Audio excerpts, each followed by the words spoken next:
என்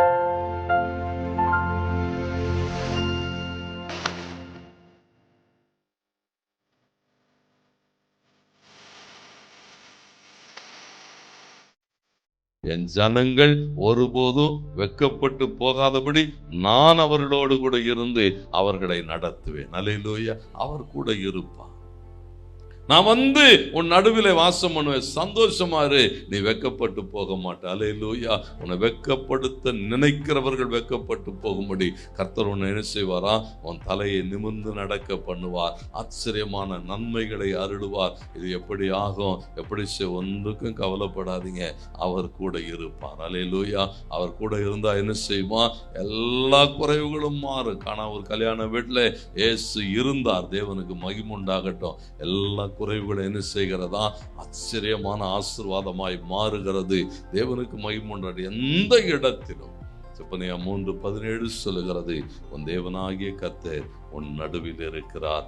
அவர் வல்லமையுள்ளவர், அவர் ரட்சிப்பார். அவர் உன் பேரில் சந்தோஷமாய் மகிழ்ந்து தம்முடைய அன்பின் நிமித்தம் என்ன செய்வாராம்?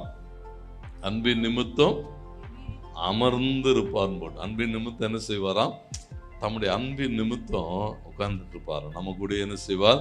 உட்கார்ந்து இருப்பார். நம்ம வீட்டில் வந்து என்ன செய்வார்? உட்கார்ந்து இருப்பார். உள்ள உட்கார்ந்து இருக்கிறவர் எப்படிப்பட்டவராம்?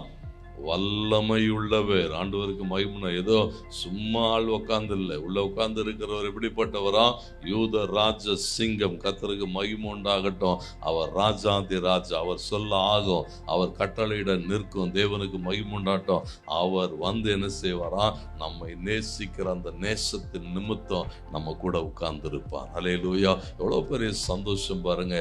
சந்தோஷமா இருங்க, மகிழ்ந்து களி கூறுங்க. ஏன்னா இந்த மாதம் முழுவதும் அவர் மாத்திரமல்ல.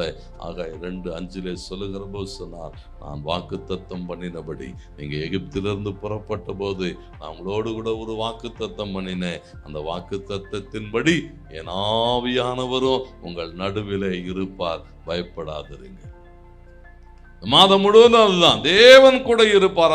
அந்த திரியேக தேவனுடைய வல்லமை நம்மோடு கூட இருக்கும். கர்த்தருக்கு மகிமை உண்டாகட்டும். ஒவ்வொரு நாளும் சந்தோஷம், ஒவ்வொரு நாளும் மகிழ்ச்சி. ஏசாயா 12:6 சொல்லுகிறது, சீயோனில் வாசமாய் இருக்கிறவளே சத்தமிட்டு கம்பீரி, இஸ்ரவேலின் பரிசுத்தர் உன் நடுவில் பெரியவராய் இருப்பார். அல்லேலூயா.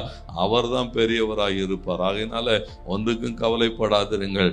அவர் பெரியவராய் இருப்பார். அவரை விட பெரிய காரியம் ஒண்ணு இல்லை. அவரை விட வல்லமை உள்ளது ஒண்ணு இல்லை. அவரை விட மகிமையானவைகள் ஒன்றும் இல்லை. அவரே கூட இருப்பார். கர்த்தருக்கு மகிமை உண்டாகட்டும். இந்த மாதம் முழுவதும் நம்மை நடத்துவார்.